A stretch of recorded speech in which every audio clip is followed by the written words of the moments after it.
Sir हमें real estate में पैसा इन्वेस्ट करना चाहिए या म्यूचुअल फंड्स में? क्या मैं 10 लाख या 15 लाख से आज मोहाली डिस्ट्रिक्ट में कोई प्रॉपर्टी ले सकता हूँ? It's a very big question mark. Mutual fund में मैं 5,000 रुपए से भी इन्वेस्टमेंट कर सकता हूँ। अब म्यूचुअल फंड में क्या होता है, आज आपने क्लिक किया, 2 दिन बाद पैसा आपके अकाउंट में। पर क्या रियल एस्टेट में आज आप ब्रोकर को फोन करते हो, दूसरे दिन पैसा आपको मिल जाता है? 5,000 इन्वेस्ट करो और करोड़पति बन जाओ, वो कैसे? देखिए, अगर आप 5,000 का SIP हर महीने इन्वेस्ट करते हो और उसके ऊपर 12% का कंपाउंडिंग आ रहा है, तो आने वाले 20 साल में या 25 साल में अगर आप इन्वेस्टमेंट करते हो तो आपका लगभग 1.5 करोड़ का अमाउंट है। स्मॉल कैप शेयर्स और मिड कैप शेयर्स डूबने वाले हैं, इसमें कितनी सच्चाई है? स्टॉक मार्केट का एक ही रूल है कि टिल द टाइम अर्निंग आती रहेगी तो ये स्टॉक चलते रहेंगे, ऐसा माना जा रहा है। अगर अर्निंग्स में कोई गड़बड़ी होगी, हो सकता है कि इसमें कुछ 10-15% का करेक्शन आ जाए। सर इतने सालों में इन्वेस्टर्स की सोच में क्या डिफरेंस आया है? जब 60,000 के ऊपर गोल्ड था तो किसी को नहीं खरीदना था, पर अभी 4-5 महीने पहले जब गोल्ड 1,85,000 1,90,000 के आसपास आया तो सबको खरीदना था। सिमिलर विद द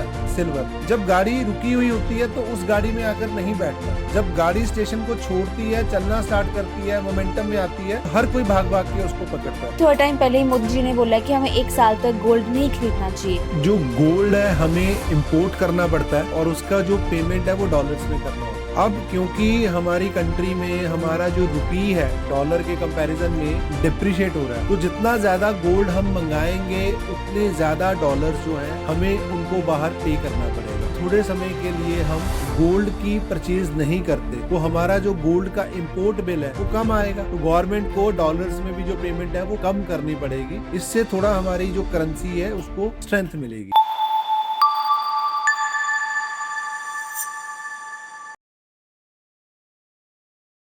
नमस्कार सर, कैसे हो आप?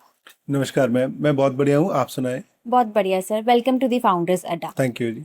तो सबसे पहले आप अपने बारे में बताइए कि आपको 20 साल से ज्यादा स्टॉक मार्केट में हो गया, आपकी इसमें सबसे बड़ी लर्निंग क्या थी? मैडम, लर्निंग तो ऐसे है कि बात है 2007 की।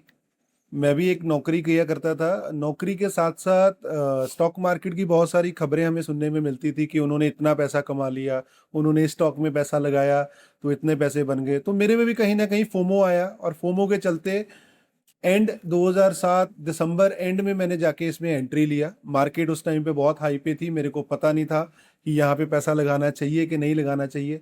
मैंने भी पिछले 4-5 साल में जितना पैसा कमाया था स्टॉक मार्केट में इन्वेस्ट कर दिया। और वही बात जो सबके साथ होती है, मेरे साथ भी कुछ ऐसा नया नहीं हुआ। 2008 में जब मार्केट नीचे आया तो मेरा लगभग उस टाइम का 3.5 लाख रुपए का नुकसान हो गया। तो लर्निंग तो सबसे बड़ी मेरी उस टाइम पे यही हुई कि किसी को देख के हमें अपने इन्वेस्टमेंट डिसीजन नहीं लेने हैं। इन्वेस्टमेंट करने से पहले हमें उसको जांचना है, परखना है, समझना है, समझ कर इन्वेस्ट करना है। अगर बिना सोचे समझे किसी के पीछे लग जाएंगे तो जो एंड रिजल्ट है वो जैसे मेरे साथ हुआ है जी, वो सबके साथ हो सकता है। तो मुझे जैसे नुकसान हुआ 2008 में 3.5 लाख रुपए का, तो आपको भी हो सकता है जी। सर जैसे आपने 2007 में इस जब स्टार्ट किया, उसके बाद 2008 का मार्केट क्रैश था, जो हर्षद मेहता के बाद की मार्केट क्रैश, कोविड क्रैश, सबसे बड़ा मुश्किल फेज कौन सा था? देखिए, सबसे मुश्किल फेज अगर मैं वैल्यूएशन टर्म में बात करूं तो 2008 की मार्केट थी। लगभग 60% से ज़्यादा का मार्केट उस टाइम पे क्रैश हो गया था। बट अगर मैं मेंटली और इन्वेस्टर के पॉइंट ऑफ व्यू से मैं बात करूं तो कोविड का टाइम जो था वो थोड़ा ज़्यादा पेनफुल था, क्योंकि उस टाइम पे मार्केट तो 40% ही टूटी थी, पर सारे काम धंधे बंद हो गए थे, लोग घरों में थे, लोगों की अपनी इनकम का भी नहीं पता था। तो 2020 जो कोरोना का टाइम आया था वो ज़्यादा पेनफुल था 2008 के मुकाबले, पर वैल्यूएशन टर्म में 2008 थोड़ा ज़्यादा पेनफुल रहा। सर इतने सालों में इन्वेस्टर्स की सोच में क्या डिफरेंस आया है? देखिए, जो तो इन्वेस्टर किसी मेंटर के साथ, किसी एडवाइजर के साथ या फाइनेंशियल डिस्ट्रीब्यूटर के साथ काम कर रहे हैं, उनकी सोच में तो फर्क आता है। अदरवाइज बहुत सारे इन्वेस्टर ऐसे हैं जो मार्केट में आते हैं, आकर लॉस कर लेते हैं और दोबारा से इस काम में आते नहीं है। और जो नई जनरेशन आती है वो फिर से यही काम दोहराती है। जब कभी भी कोई भी किसी भी एसेट क्लास की वैल्यूएशन एकदम पीक पे जाती है तो हर एक को बाय करना होता है। वो आज भी है। आप देखिए, इतने समय से गोल्ड और सिल्वर की अगर मैं एग्जांपल लूं, लास्ट 5 साल में गोल्ड और सिल्वर पिछले 3 साल के मुकाबले सस्ते थे।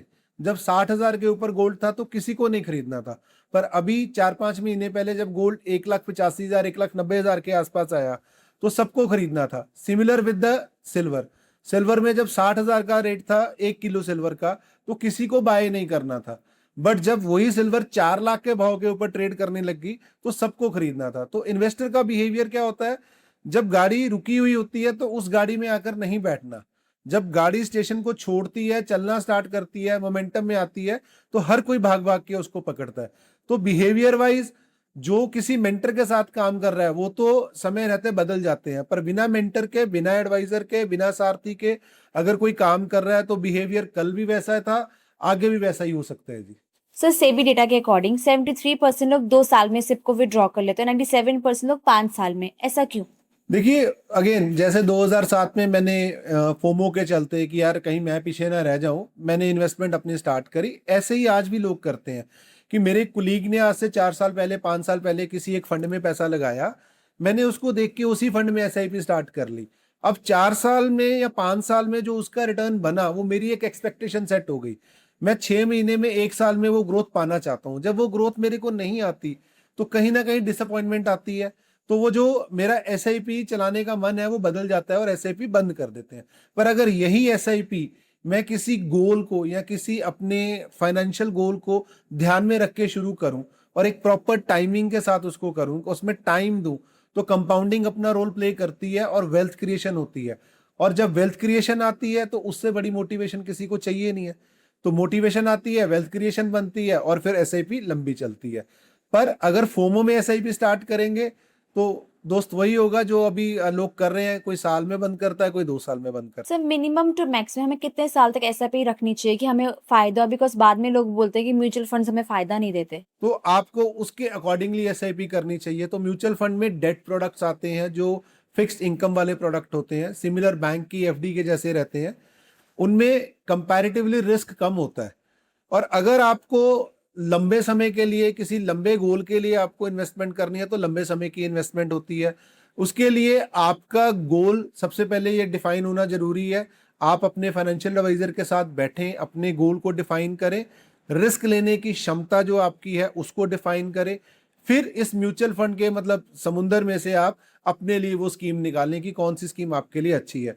तो म्यूचुअल फंड की एसआईपी जो आपने मेरे से सवाल पूछा, आप 6 महीने के लिए भी चला सकते हैं, आप 6 साल के लिए भी चला सकते हैं, आप 20 साल के लिए भी चला सकते हैं। डिपेंड करता है आप किस पर्पस के लिए एसआईपी कर रहे हैं और आप कितना रिस्क ले सकते हैं और सामने से कितनी रिटर्न की आपकी एक्सपेक्टेशन है।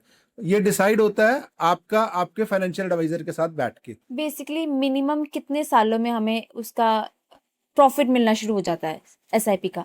देखिए जो कंपाउंडिंग है, कंपाउंडिंग का अगर मैं सालों की बात करूं तो लगभग 5 से 7 साल में आपको थोड़ा सा इसका ग्लिम्स दिखने शुरू हो जाते हैं। पर एक्चुअल में जो पैसा बनता है वो 10 साल के बाद बनना शुरू होता है। कंपाउंडिंग को काम करने के लिए, क्योंकि आप एसआईपी रूट से पैसा दे रहे हो, आज आप इकट्ठा पैसा नहीं दे रहे हो, आप थोड़ा थोड़ा थोड़ा थोड़ा करके पैसा इन्वेस्ट कर रहे हो। आमतौर पर जो भी निवेशक है वो मार्केट जब पूरी तेजी में होती है तभी नया निवेशक इस मार्केट में आता है। तो जब एसआईपी लगानी शुरू करता है तो एसआईपी महंगे रेटों पे आती है। तो हमारे हिसाब से कम भी उसको रुकना चाहिए। कब तक? तेजी में मार्केट में वो इन्वेस्टमेंट स्टार्ट कर रहा है, तेजी के बाद एक मंदी आती है, पूरी मंदी में वो अपनी एसआईपी को चलाए। मंदी के बाद जब साइकिल रिवर्स होता है दोबारा से तेजी आती है, उस तेजी में भी एसआईपी चलाएं और दूसरी मंदी देख के तीसरी तेजी में वो पैसा निकाले। ये सारे प्रोसेस में 10 से 12 साल लगते हैं, जिसमें आप 2 बार शेयर मार्केट में आप अपना जो करेक्शन है या मंदी का दौर है देखते हैं। क्योंकि अगर आप मंदी नहीं देखोगे तो जो आप एसआईपी में पैसा डाल रहे हो, आप सस्ते रेट के ऊपर यूनिट खरीदना चाहते हो, वो सस्ता प्राइस तभी होगा जब मंदी आएगी। तेजी में अगर आपने एसआईपी में पैसा लगाया तो तेजी में लगाए हुए पैसे के ऊपर उतना मुनाफा नहीं आता। मुनाफा लेने के लिए, आपको प्रॉफिट कमाने के लिए, कंपाउंडिंग लेने के लिए एटलीस्ट आपको इस मार्केट में 2 मंदियां देखनी जरूरी है। आप तेजी में एंटर कर रहे हो, तेजी के बाद एक मंदी, फिर तेजी, फिर दूसरी मंदी, तीसरी तेजी में आपका जो वेल्थ क्रिएशन का प्रोसेस है वो स्टार्ट हो जाता है और आपको एक अच्छी खासी रकम दिखनी शुरू हो जाती है। सर स्टेप अप एसआईपी क्या होता है? आज हम अपनी इनकम के हिसाब से एसआईपी स्टार्ट करते हैं। मानिए किसी की इनकम है 50,000 रुपया, तो 50,000 रुपये में से वो 5,000 रुपया इन्वेस्ट करना शुरू करते हैं। अब वो 5,000 का अगर एसआईपी 20 साल चलाते हैं, सामने से अगर 12% का रिटर्न भी बने तो लगभग ये उनका 50 लाख का कॉर्पस क्रिएट कर देता है। बट अगर वही व्यक्ति जो 50,000 कमा रहा है, हर साल उसकी आमदन जो है वो 10 से 15% बढ़ने वाली है, तो अगर एसआईपी में वो 5% या 10% का जो इंक्रीमेंट है वो ऐड कर लेता है, इसको स्टेप अप एसआईपी बोलते हैं। यही 5,000 की एसआईपी अगर 10% साल के इंक्रीमेंट के साथ आज 5,000, अगले साल 5500, उससे अगले साल 6100 ऐसे बढ़ाता जाता है, तो जो 50 लाख का कॉर्पस बनने वाला है वही 20 साल में जो कॉर्पस है वो 1 करोड़ से ऊपर का हो जाता है। तो this is called step up SIP. Sir जैसे अब मेरी आईटी में एक एसआईपी चल रही है, मैं उसका क्या करूं? बिकॉज ग्लोबल एआई करके वो बहुत मार्केट डाउन है, तो मेरे लिए क्या सोल्यूशन आप दे सकते हो इस चीज का? बिल्कुल आपने सही बोला है कि जो आज की डेट में एआई कंपनीज आ रही हैं उनका जो डायरेक्टली इम्पैक्ट है हमारी आईटी इंडस्ट्री के ऊपर आ रहा है। हमारी इंडस्ट्री में जो स्पेशलाइज्ड लोग हैं, फंड मैनेजर्स हैं, एक्सपर्ट लोग हैं, उनका मानना ये है कि जो हमारा आईटी सेक्टर है आज जिस वैल्यूएशन के ऊपर ये काम कर रहा है, यहाँ से मार्जिन ऑफ सेफ्टी जो है कंपैरेटिवली वो हायर साइड पे है। यहाँ पर अगर आज कोई पैसा अपना इन्वेस्ट करता है तो पैसे का रिस्क रिवॉर्ड रेशो क्या होता है? अगर नीचे जाना है 1 रुपया, ऊपर आ सकता है 3 से 4 रुपया, तो रिस्क रिवॉर्ड रेशो जो है वो बड़ा फेवरेबल है। तो किसी भी हालत में आज जो आपका आईटी का एसआईपी है उसको स्टॉप करना नहीं बनता। आप अगर चला सकते हैं तो आप उस एसआईपी को चलाएं, बट रिडीम मत करें।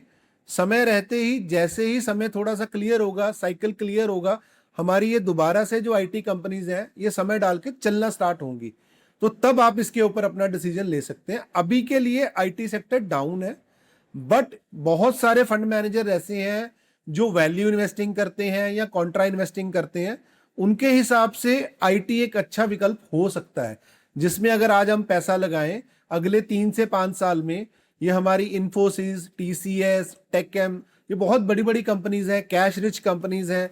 एआई को इंटीग्रेट करने के लिए भी इनको हमारी इन कंपनीज का सहारा लेना पड़ेगा। अभी एआई का अपना दौर चल रहा है, बट जैसे ही चीजें ग्राउंड पे आएंगी, इनको इंस्टॉल करना होगा या फॉर्मलाइज इनको मतलब चैनल चाहिए होंगे, तो ये हमारी कंपनीज ही हेल्प करेंगी।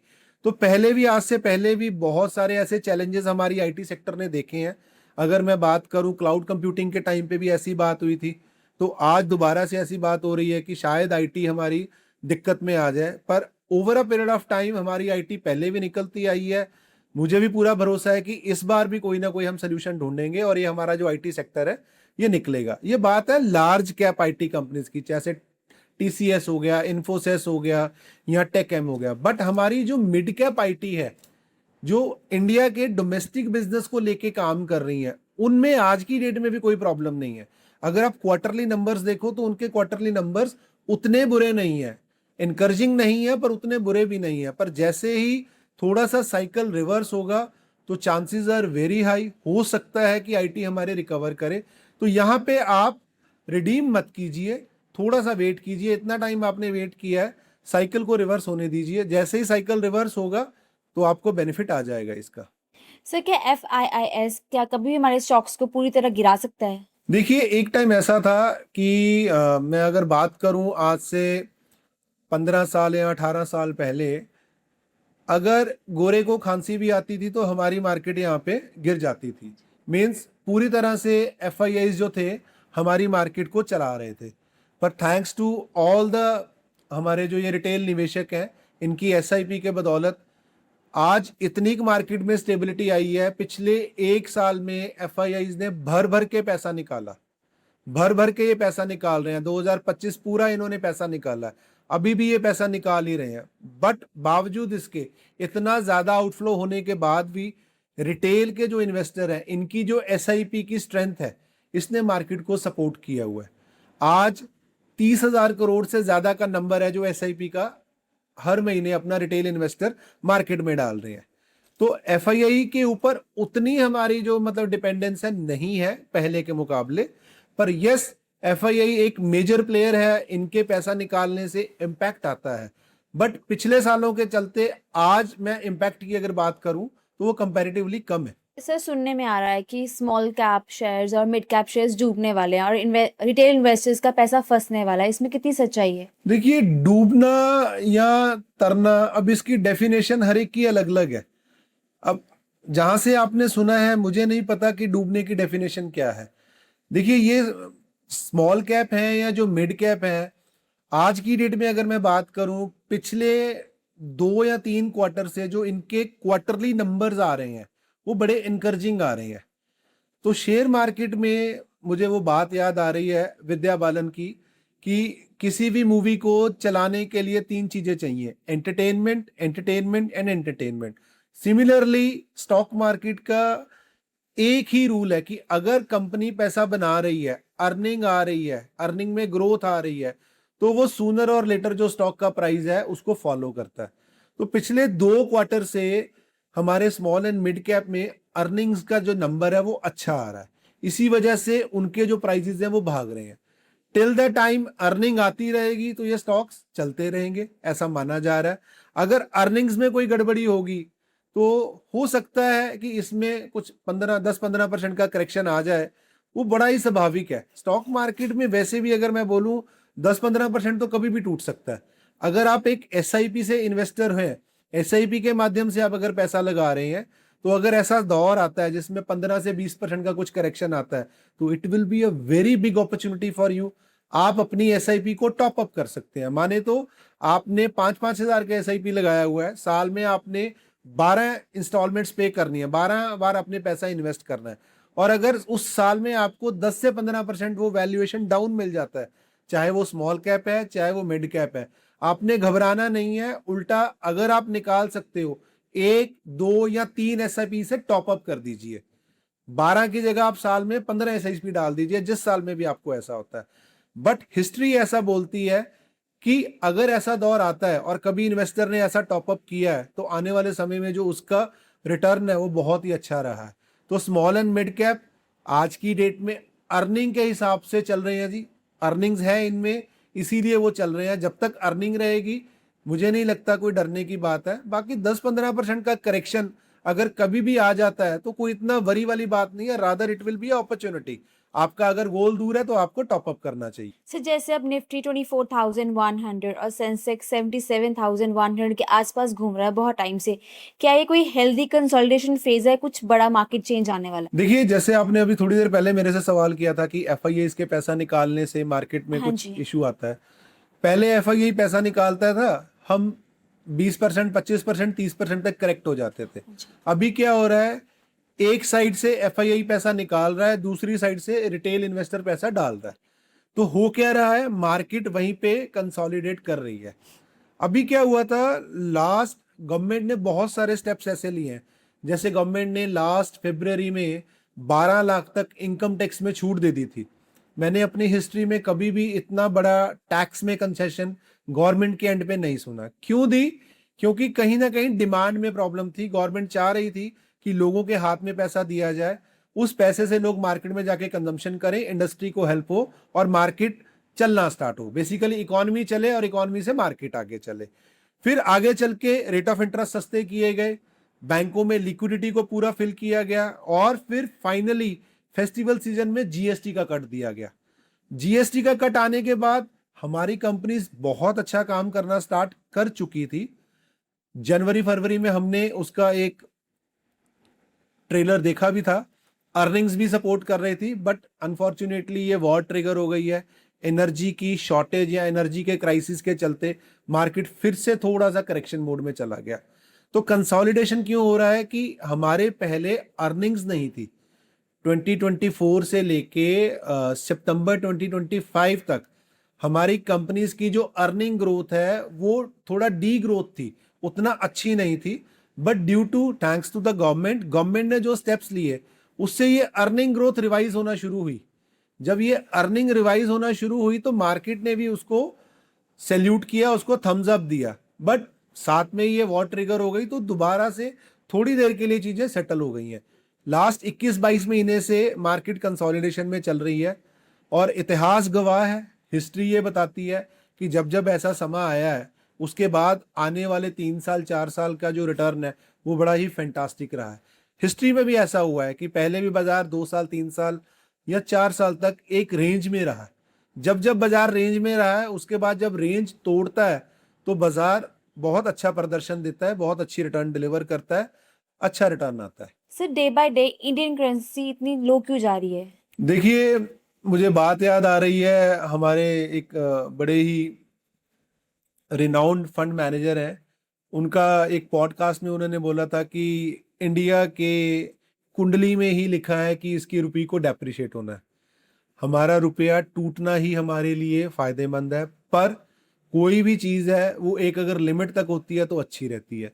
हम पिछले अगर 20 साल से बात करें तो एवरेज 3 से 4% हर साल हमारी करेंसी डेप्रिशिएट होती है। ये अगर डेप्रिशिएशन हो रही है इसीलिए हमें एफडीआई से, एफआईआई से पैसा मिल रहा है।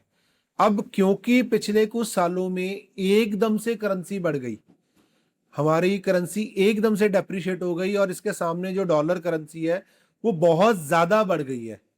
इसके बहुत सारे रीजंस हैं।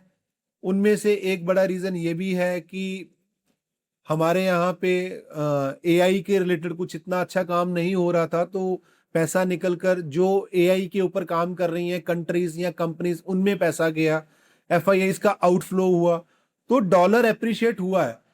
थोड़ा सा मैं लंबी स्टोरी को कट करके अगर आपको बताऊं, कोई भी चीज अगर बड़े छोटे टाइम में एकदम से इतनी ज्यादा बढ़ जाती है तो उसमें आगे चलकर या ठहराव आता है या वो थोड़ा सा करेक्ट होता है। आप खुद देखिए, अभी थोड़े दिन पहले हम सिल्वर को 4 लाख के ऊपर देख रहे थे, बात ऐसे हो रही थी कि 7 लाख हो जाएगी, 8 लाख हो जाएगी, सिल्वर में करेक्शन आया।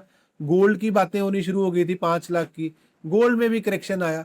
तो सिमिलरली अब डॉलर की अगर मैं बात करूं, हमारे इंडियन रुपये की बात करूं, तो कहीं ना कहीं 100 रुपये की बातें भी हो रही थी, बट गवर्नमेंट फ्रंट फुट पे आई। गवर्नमेंट ने अगेन जो मेजर्स लेने थे उन्होंने स्टेप्स लिए हैं। अब हमारी करेंसी दोबारा से थोड़ा सा अप्रिशिएट होनी शुरू हुई है। सर जैसे मेरे पास 10 लाख है और मैं चाहती हूँ 2 साल या 5 साल में वो पैसा डबल हो जाए, तो मुझे किस सेक्टर में इन्वेस्ट करना चाहिए? देखिए, सबसे पहले अगर आपके पास 10 लाख है तो आपको जो आपके रिक्वायरमेंट है उसको आइडेंटिफाई करना पड़ेगा कि आपको ये 10 लाख रुपया कब चाहिए। जैसे आप बता रहे हो कि 3 से 4 साल के लिए आपको पैसा इन्वेस्ट करना है, तो लगभग लगभग आप इसमें से 70 से 80% पैसा तो आप डाइवर्सिफाइड फंड में लगाएं, जिनको हम बोलते हैं फ्लेक्सी कैप या मल्टी कैप।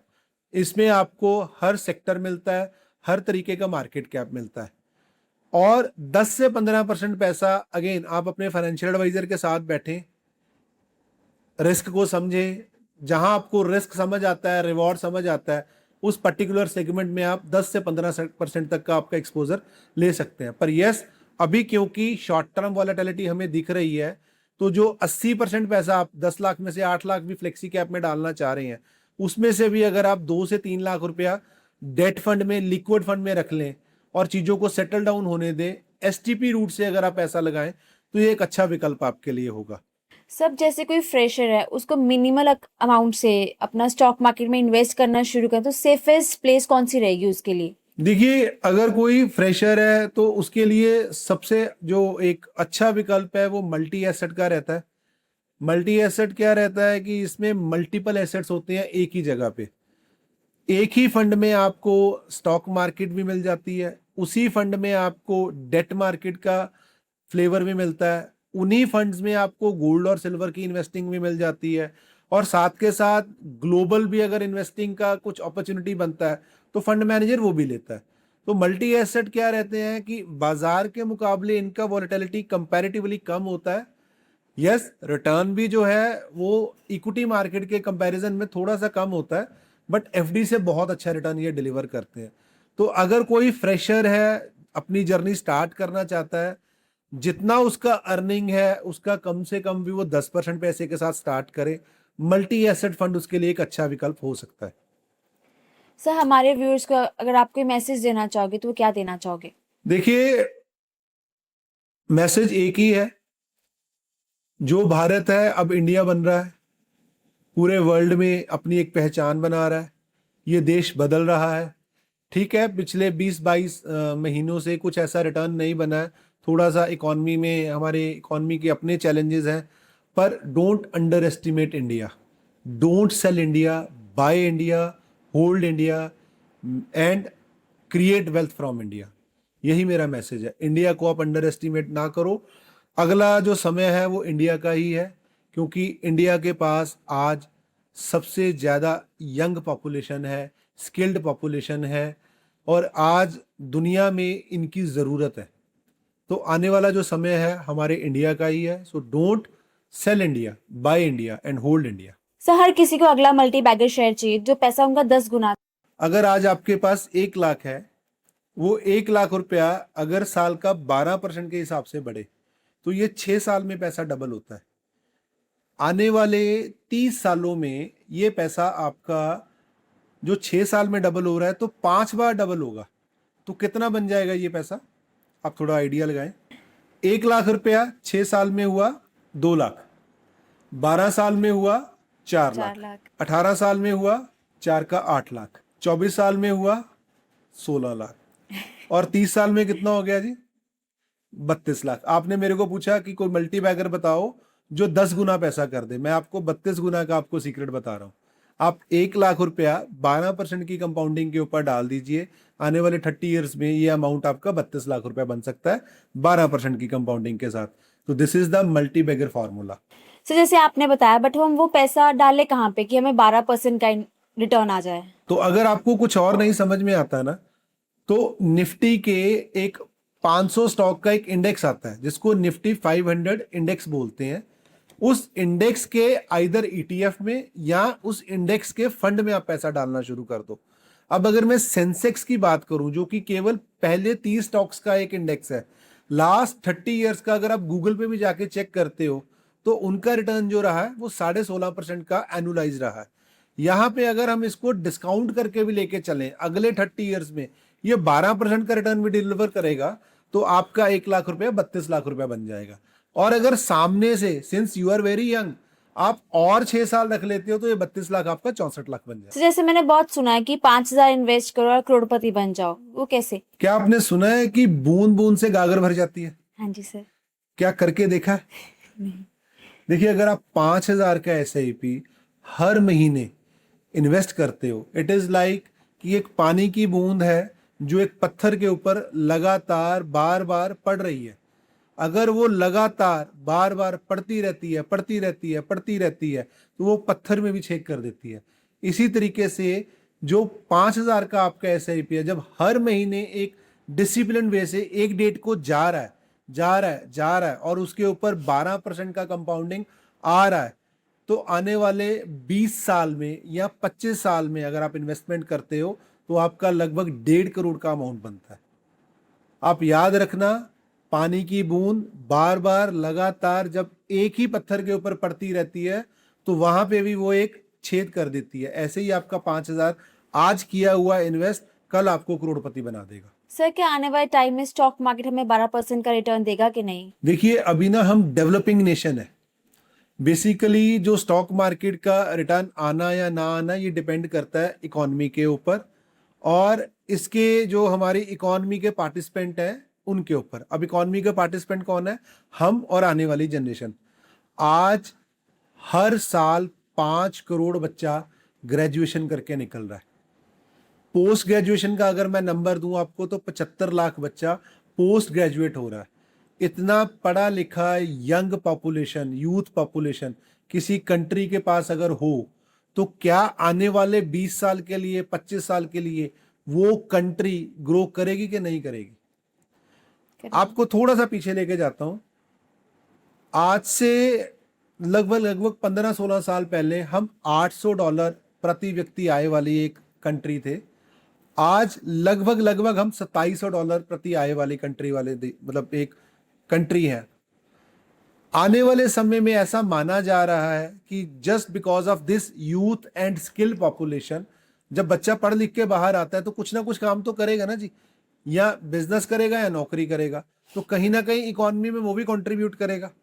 तो जब ये पॉपुलेशन आएगी तो यही जो हमारी आज $2700-2800 की पर कैपिटा इनकम है, ये बढ़कर $5,000 भी होगी और $6,000 भी होगी। तो जब यही 5,000 या $6,000 होगी और आगे चल के $10,000 होगी तो हमारी जो ग्रोथ है वो ऑटोमेटिकली आएगी। तो इट ऑल डिपेंड अपॉन कि हमारी कंट्री में आने वाले पार्टिसिपेंट इकोनॉमी के कौन है, उनकी एज क्या है, उनके पास स्किल क्या है। आज बच्चा आपके सामने ही है, कितना बच्चा पढ़ लिख के निकल रहा है, तो ग्रोथ वहां से आएगी। देखिए आज अगर हम वेस्टर्न कंट्रीज को देखते हैं, उनके पास रिसोर्सेज हैं पर उनके पास आज मैन पावर नहीं है।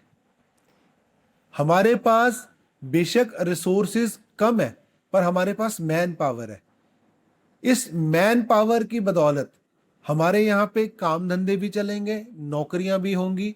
क्यों होंगी? क्योंकि बाहर के जो इंडस्ट्रियलिस्ट हैं या बाहर के जो मैन्युफैक्चरर हैं, यहाँ पर उनको सस्ती लेबर मिलती है और स्किल्ड लेबर मिलती है।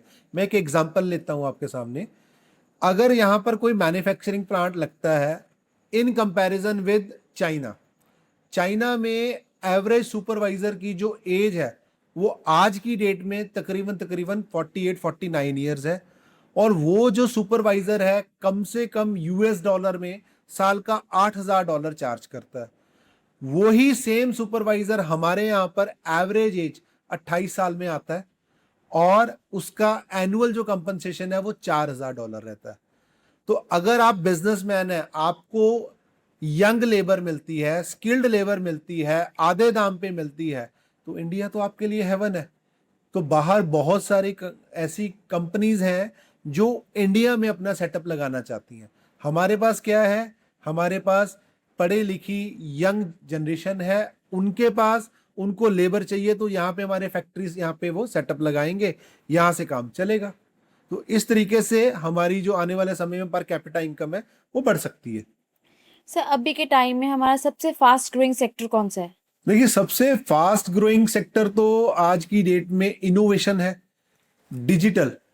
आज पूरे दिन में अगर मैं आपका फोन लेके चेक करूं तो कम से कम भी 12 घंटे अगर आप जागते हो तो 4 से 4.5 घंटे आपका स्क्रीन टाइम है। तो जो बिजनेस, जो कंपनी आपके मोबाइल पे है वो फास्टेस्ट ग्रोइंग है। अब आप देखिए कौन कौन से सेगमेंट ऐसे जो मोबाइल के थ्रू आप करते हो, तो वो फास्टेस्ट ग्रोइंग है। जो कंपनी इनोवेशन में पैसा लगा रही है, डिजिटल स्पेस पे आ रही है, कंज्यूमर को वहां पे आके टैप कर रही है, वो कंपनी फास्टेस्ट ग्रोइंग कंपनी हो सकती है। सर हमें रियल एस्टेट में पैसा इन्वेस्ट करना चाहिए या म्यूचुअल फंड्स में? देखिए दोनों ही अलग अलग हैं। अब देखने में सेब और संतरा दोनों गोल दिखते हैं, पर दोनों की अपनी अपनी प्रॉपर्टीज हैं, अपने अपने गुण हैं। ऐसे ही रियल एस्टेट एक अलग इन्वेस्टमेंट है। रियल एस्टेट कहीं ना कहीं हमारी एक सोशल नीड है, हमारा सोशल स्टेटस का एक मतलब सिंबल है।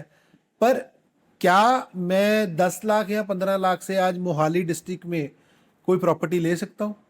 It's a very big question mark. पर म्यूचुअल फंड में अगर मेरे को इन्वेस्टमेंट करना है, म्यूचुअल फंड में मैं 5,000 रुपये से भी इन्वेस्टमेंट कर सकता हूँ।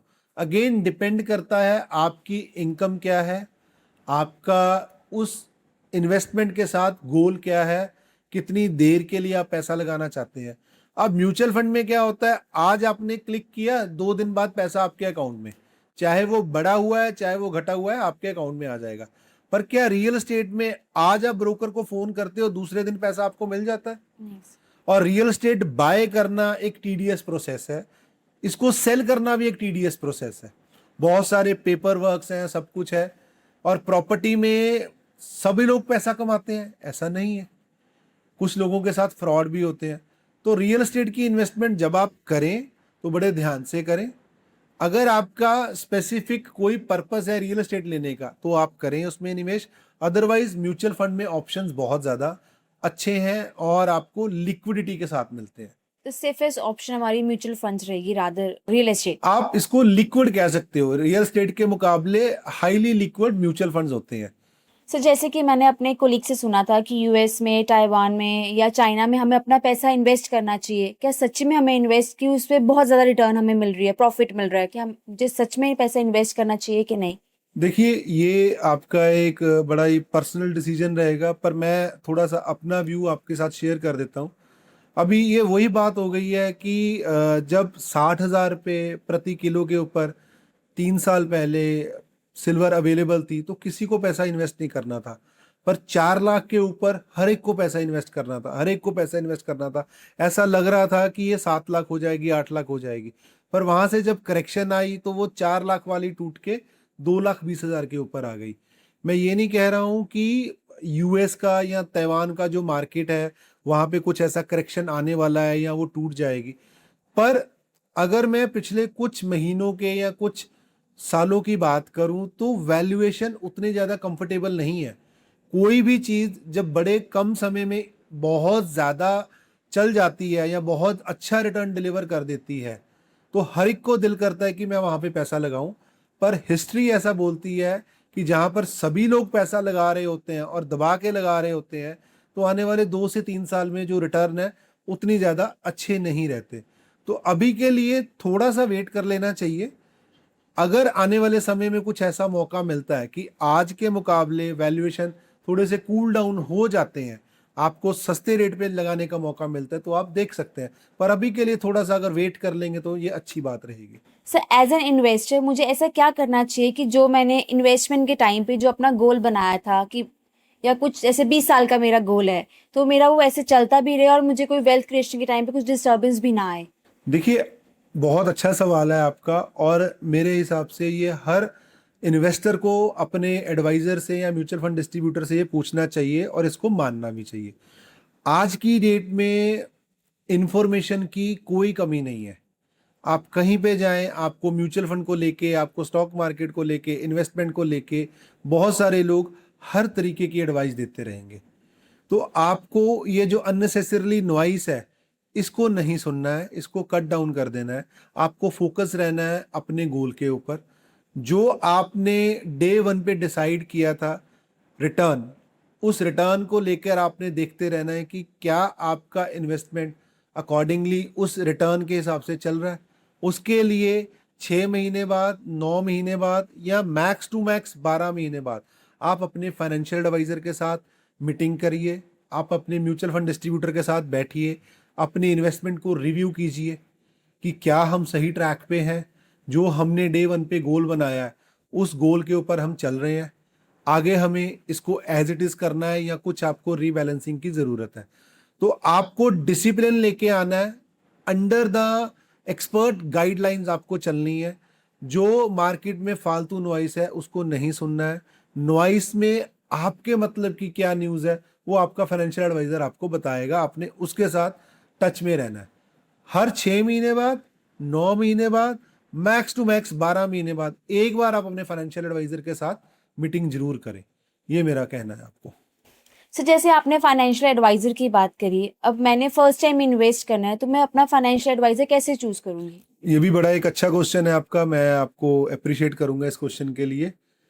यस, एक अच्छा म्यूचुअल फंड डिस्ट्रीब्यूटर मिलना या एक अच्छा फाइनेंशियल एडवाइज़र मिलना भी एक बड़े ही लक की बात है। देखिए, जब आप किसी फाइनेंशियल एडवाइज़र के पास जाते हैं या म्यूचुअल फंड डिस्ट्रीब्यूटर को आप जब जाके मिल रहे हैं तो आप उनके प्रोसेसेस देखिए कि जब वो आपको इन्वेस्टमेंट करवा रहे हैं, इन्वेस्टमेंट करवाने के बाद उनका क्या प्रोसेस है। जैसे मैं आपको थोड़ा सा अगर हमारे बारे में बात करें कि हम कैसे काम करते हैं, महीने में एक बार तो हमारा क्लाइंट मीटिंग होता है। जैसे मैंने आपसे बात करी कि मार्केट में बहुत सारे नॉइस है, ऐसा करो, ऐसा ना करो, ये हो जाएगा, ऐसा हो जाएगा, वैसा हो जाएगा। तो उस नॉइस में एक्चुअल न्यूज़ क्या है, आपके लिए क्या बेनिफिशियबल है, उस चीज़ को लेकर हम एक हर महीने क्लाइंट मीटिंग करते हैं जो कि जूम के ऊपर होती है। आपको महीने में एक बार 45 मिनट्स अपने स्पेयर करने हैं, जो कि आपको सारे आपको क्लैरिटी देता है, नंबर वन। नंबर टू, 6 महीने से 9 महीने के बीच में क्लाइंट के साथ एक रिव्यू मीटिंग हमारा होता ही होता है। हमारे ऑफिस से आपको कॉल जाता है, आपके टाइम के अकॉर्डिंगली, आपके कंफर्ट के अकॉर्डिंगली मीटिंग सेटअप होता है। तो आपके गोल्स को रिव्यू किया जाता है, आपके रिस्क को असेस किया जाता है, अकॉर्डिंगली आपकी जो इन्वेस्टमेंट है उसको फिर हम आगे मैनेज करते हैं जी। तो तीसरी चीज़ क्या रहती है कि अगेन, जब आप मिलने जा रहे हो किसी फाइनेंशियल एडवाइज़र को या किसी म्यूचुअल फंड डिस्ट्रीब्यूटर को, उनके साथ जो ऑलरेडी इन्वेस्टर जुड़े हुए हैं उनका अगर आप फीडबैक लें, उनसे अगर आप बात करें तो आपको फाइनेंशियल एडवाइज़र की पेडिग्री का पता चलता है। तो वहाँ से आपको आइडिया होता है कि ये बंदा कैसा काम कर रहा है। तो इस तरीके से आप चुन सकते हैं जी अच्छे फाइनेंशियल एडवाइजर। सर अब जैसे गोल्ड एंड सिल्वर के प्राइसेस बहुत डाउन हुए हैं, क्या हमें अभी इन्वेस्ट करना चाहिए, और कितना पार्ट मुझे गोल्ड में या कितना पार्ट मुझे सिल्वर में इन्वेस्ट करना चाहिए? हाई जब इनके लगे थे गोल्ड और सिल्वर के, उनके मुकाबले इसमें कोई शक नहीं है कि गोल्ड और सिल्वर में करेक्शन आई है और अच्छी खासी करेक्शन आई है। क्या आपको लेना चाहिए और कितना लेना चाहिए? देखिए, अगर मैं बात करूं जो हमारे एक्सपर्ट्स हैं, मार्केट के एक्सपर्ट्स हैं या फंड मैनेजर्स हैं, उनके मुताबिक आपको स्टैंड अलोन गोल्ड और सिल्वर नहीं लेना चाहिए अगर आपका कुछ ऐसा फैमिली रिक्वायरमेंट नहीं है। अगर तो आपको कल बच्चे की शादी के लिए या अपनी शादी के लिए ऑर्नामेंट के लिए गोल्ड लेना है तो आप स्टैंड अलोन गोल्ड और सिल्वर में इन्वेस्टमेंट करें। अदरवाइज गोल्ड और सिल्वर का एक्सपोजर लेने के लिए मल्टी एसेट फंड्स अवेलेबल हैं। जैसे मैंने पहले भी आपके साथ बात करी, एक ही फंड में आपके पास आपको इक्विटी का भी फ्लेवर मिलता है, आपको डेट का भी फ्लेवर मिलता है, गोल्ड और सिल्वर का भी फ्लेवर मिलता है और साथ में फॉरेन इक्विटी का भी फ्लेवर मिलता है।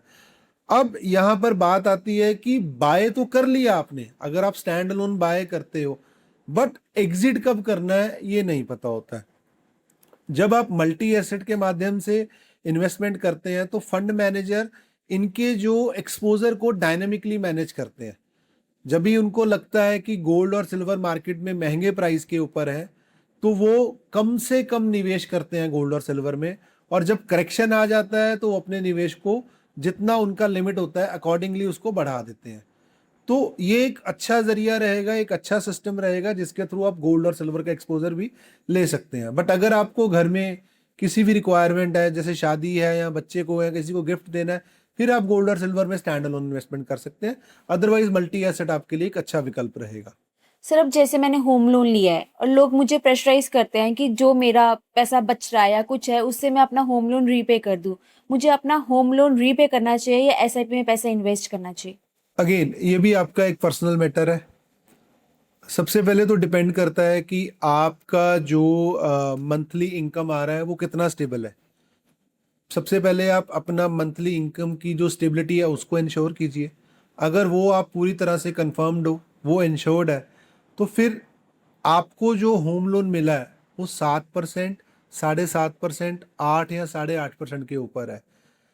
आप अगर होम लोन में पैसा ना डालकर, एक्स्ट्रा पैसा ना डालकर एसआईपी में डालते हैं, एक एग्जांपल ले लेते हैं, अगर आप 10,000 रुपये का एसआईपी अपने होम लोन के इंस्टॉलमेंट के साथ चलाते हैं तो आने वाले 25 सालों में लगभग लगभग आपको 1,60,00,000 रुपये आपका एसआईपी बना के देता है, 12% की कंपाउंडिंग अगर आए तो। अब अगर यही होम लोन आपने 25 साल के लिए 50 लाख का लिया है, 40,000 रुपये का आपका ईएमआई बनता है 8.8% के हिसाब से। आने वाले 300 महीनों में 25 साल में 40,000 के हिसाब से आप देने वाले हो 1,20,00,000 रुपया। 1,20,00,000 रुपया आप बैंक को पे कर देते हो। 10,000 रुपया महीना अगर आप एसआईपी में डाल रहे हो तो 30 लाख रुपया आप एसआईपी का दे देते हो। तो दोनों को अगर आप क्लब कर लो, 1,20,00,000 प्लस 10,000 रुपया, तो आप दे रहे हो 1,50,00,000 रुपया। और सामने से 12% की रिटर्न अगर आती है तो 10,000 का एसआईपी 25 साल में आपको 1,80,00,000 रुपया आपको वापस देता है जी। फंड वैल्यू आपकी बन जाती है। तो ये ऑप्शन ज़्यादा अच्छा नहीं है। आप अपना होम लोन पूरे टेन्योर में वापस करें, आपको जितना पैसा आपने दिया है वो भी आपका और घर भी आपका। और एक और बात है इसमें, आज आपने अगर 50 लाख का लोन लिया है, आप 40,000 इंस्टॉलमेंट पे कर रहे हैं, हो सकता है ये 40,000 रुपया आपकी टोटल इनकम का 40% हो। क्या अगले 5 साल के बाद अगर हम इसको लेकर चलें, आप 1,00,000 रुपया महीना ही कमा रहे होंगे या ज्यादा होंगे? अगर आप कम से कम ग्रोथ भी लगाएं तो मे बी आप 1.5 लाख के ऊपर होंगे। होम लोन का इंस्टॉलमेंट तो आपका सेम रहने वाला है। तो जब आपके पेन का टाइम था, आपके मंथली इनकम में से मेजर पोर्शन आपका टुवर्ड्स ईएमआई जा रहा था, तो आपने और पैसा दे दे के जल्दी होम लोन खत्म कर दिया, वर्सेस लेटर ऑन तो आपने इजी हो जाना था। तो अगर आपका कंडीशन ये है कि अगर आपका मंथली इनकम स्टेबल है और फिक्स्ड है, तो आप एक्स्ट्रा पैसा होम लोन में ना डालकर साइमल्टेनियसली एक फंड क्रिएट करें। एसआईपी रूट से अगर आप पैसा लगाते हैं, over a period of time वो एसआईपी वाला पैसा आपका ज़्यादा बन जाता है। जितना आप होम लोन में वापस करते हो, principal principal plus interest plus आप एसआईपी का पैसा, उससे कहीं ज़्यादा आपको पैसा वापस मिल जाता है। सर जैसे आपने अभी ये चीज़ बताई, तो क्या ये मैं कार लोन के साथ भी क्लब कर सकती हूँ? यस, आप बिल्कुल कर सकते हैं। मैं अगर आपको अपनी एग्जांपल बताऊं तो आज से 4 साल पहले जब मैं गाड़ी लेने के लिए बैंक गया, मैंने बैंक को बोला मेरे को लोन कर दीजिए, तो बैंक ने बोला जी आपको हम 5 साल का लोन कर देते हैं। तो 5 साल के केस में उन्होंने मेरा जो ईएमआई उस टाइम पे बनाया वो लगभग मेरा ईएमआई बना रहे थे 16 से 17 हज़ार रुपये का, कि जी 5 साल में आप ये हमें पैसा रीपे कर देना। अमाउंट था 7.5 लाख रुपया गाड़ी के लोन का। मैंने उनको पूछा कि आप 7 साल के लिए कितना ईएमआई बनाएंगे, तो उन्होंने ईएमआई बताई 11,800। तो मेरे को समझ में आया कि 11,800 अगर मैं इनको देता हूँ और साथ में एक 10,000 का एसआईपी में डाल देता हूँ 84 मंथ्स के लिए, अब 12,000 प्लस 10,000, 22,000 इंटू 84 मंथ्स, तो लगभग 17,80,000 रुपया मेरा 7 साल में जाएगा। वो जो 10,000 का एसआईपी 8,40,000 रुपया जो मैं देने वाला हूँ, वो तकरीबन 14,80,000 रुपया बन जाता है। अब 17,80,000 रुपया मैं टोटल देता हूँ, 7 साल में 14,80,000 रुपया मेरे बैंक में पड़ा होता है। और गाड़ी जो मैंने ली है 10 से 11 लाख रुपए की, उसका वैल्यू भी अगर मैं तब की बात करूं आज से 7 साल बाद, तो 10 लाख का गाड़ी जो है 5 लाख में जाएगा। तो 3.5 लाख रुपया जो मैंने डाउन पेमेंट दिया इनिशियली, उसका बन गया 5 लाख, और जो 7.5 लाख का मैंने लोन लिया और उसका ईएमआई मैंने पे किया, उसका मेरे को आया 14,80,000। तो मेरा 11 लाख का गाड़ी जब 7 साल के बाद मैं चेंज करूंगा तो 14,80,000 प्लस गाड़ी का रीसेल वैल्यू 19,80,000 रुपया मेरे पास होगा। तो क्या एक बढ़िया विकल्प नहीं है ये? सर जैसे कि एक पर्सनल क्वेश्चन आपसे पूछती हूँ, मेरा छोटा भाई है, उसकी अभी कैंपस प्लेसमेंट हुई है, उसकी 1.5 लाख रुपए सैलरी लगी है। उसने मुझे पूछा था कि दीदी मैं अपनी फाइनेंशियल प्लानिंग कैसे करूँ, तो मुझे क्या सजेशन देनी चाहिए उसको? सबसे पहले आपको बहुत बहुत बधाइयाँ, कॉन्ग्रेचुलेशंस, थैंक यू आपके सर। भाई की इतनी बढ़िया जॉब लगी है। और दूसरी बात, सबसे बड़ी बात, जो इस एज में वो इन्वेस्टमेंट की सोच रहा है, तो वेरी गुड। अगर वो इन्वेस्टमेंट की सोच रहा है, फाइनेंशियल प्लानिंग की सोच रहा है, तो सबसे पहले जो 1.5 लाख रुपया आ रहा है, अब उस 1.5 लाख के हिसाब से अगले 6 महीने में उसको एक अपना इमरजेंसी फंड क्रिएट करना है। 1.5 लाख रुपया महीने का सैलरी है, ऑब्वियसली 1.5 लाख के खर्चे तो नहीं होंगे। तो जितने उसके मंथली खर्चे हैं, चाहे वो 40,000 के हैं या 50,000 के हैं या 60,000 के हैं, तो कोशिश करनी है आने वाले 6 महीने में या 1 साल के अंदर सबसे पहले हम एक अपना इमरजेंसी फंड बनाएं, ताकि कभी भी कुछ लाइफ में ऐसा कुछ सिनेरियो बने कि जहां अगर इनकम का कुछ टेम्परेरी स्टॉपेज होता है, तो हम अपने इमरजेंसी फंड से 3 महीने, 4 महीने या 6 महीने हम अपना गुजारा कर पाएं। तो सबसे पहला स्टेप क्या है? इमरजेंसी फंड क्रिएट करना। अब वो कितना करना है? जितना उनके मंथली एक्सपेंसेस है। अगर 50,000 है तो 3 लाख रुपया, अगर 60,000 है तो 3,60,000 रुपया। इस हिसाब से उनको अपना जो इन्वेस्टमेंट है सबसे पहले प्लान करना है। और ये इन्वेस्टमेंट अगर वो बैंक के एफडी में रख देते हैं तो बहुत अच्छी बात है, क्योंकि ये बहुत ज़्यादा शॉर्ट टर्म इन्वेस्टमेंट है। तो म्यूचुअल फंड में या इक्विटी में इसको नहीं डालना। अब ये तो आ गया जी कि मेरे को अपना कंटीजेंसी फंड बनाना है। सेकेंडली, आपके ब्रदर को क्या करना चाहिए? अपने गोल डिफाइन करने चाहिए कि अगले 3 साल में, अगले 5 साल में, अगले 7 साल में उसको क्या करना है। मे बी उसको गाड़ी लेनी हो, या मे बी उसको डाउन पेमेंट चाहिए हो अपने घर को लेने के लिए, तो उसके लिए एक एसआईपी स्टार्ट करे। Last but not the least, अभी it is too early, but अगर अर्ली स्टार्ट करते हैं तो बहुत बढ़िया रहता है। अभी से अगर वो अपनी रिटायरमेंट के लिए कुछ एसआईपी स्टार्ट कर देगा। बाय द वे, आपके ब्रदर की एज क्या है? Sir 19 years. Just 19 years. तो 19 ईयर्स में अगर वो स्टार्ट कर देता है तो अगले 31 ईयर्स में, मीन्स 50 पे जाके, जितनी आज उसको सैलरी मिल रही है 10% अपनी सैलरी का अगर वो एसआईपी में डाल देता है, 31 ईयर्स के बाद जो भी इन्फ्लेशन रहे, जो भी अमाउंट रहे, आज के हिसाब से 1.5 लाख के हिसाब से अगर मैं बात करूं, 31 ईयर्स में जाके इससे ज्यादा वो पैसा विड्रॉ करता रहेगा सारी जिंदगी, तब भी पैसा नहीं खत्म होगा। उसको अपनी रिटायरमेंट के लिए एक एसआईपी करनी चाहिए। सो जैसे कि थोड़ा टाइम पहले ही मोदी जी ने बोला कि हमें 1 साल तक गोल्ड नहीं खरीदना चाहिए, तो उन्होंने ऐसा क्यों बोला हमें सर? देखिए, जो गोल्ड है हमें इंपोर्ट करना पड़ता है, बाहर से हमें मंगवाना पड़ता है, और उसका जो पेमेंट है वो डॉलर्स में करना होता है। अब क्योंकि हमारी कंट्री में हमारा जो रुपी है डॉलर के कंपैरिजन में डिप्रिशिएट हो रहा है, और बहुत ज़्यादा डिप्रिशिएट हो रहा है, तो जितना ज़्यादा गोल्ड हम मंगाएंगे उतने ज़्यादा डॉलर्स जो हैं हमें उनको बाहर पे करना पड़ेगा।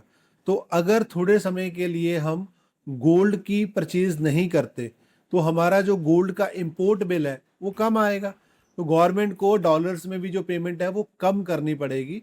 इससे थोड़ा हमारी जो करेंसी है उसको स्ट्रेंथ मिलेगी। Thank you sir. I think आज हमारे बहुत सारे सवालों के जवाब आपने दिए हैं। हमारे व्यूअर्स को, जो फ्रेश इन्वेस्टर्स हैं, जस्ट स्टॉक मार्केट में या म्यूचुअल फंड्स में इन्वेस्ट करना चाहते हैं, उन्हें बहुत कुछ सीखने को मिला। थैंक यू जी, आपका बहुत बहुत धन्यवाद। आपने मुझे अपने जो यंग इन्वेस्टर्स हैं इनके रूबरू होने का मौका दिया, और मैं ये आस करता हूँ, ये मैं होप करता हूँ कि मेरी जो आज की आपके साथ बातचीत हुई है इसका असर कुछ समय में आपको अच्छा दिखेगा।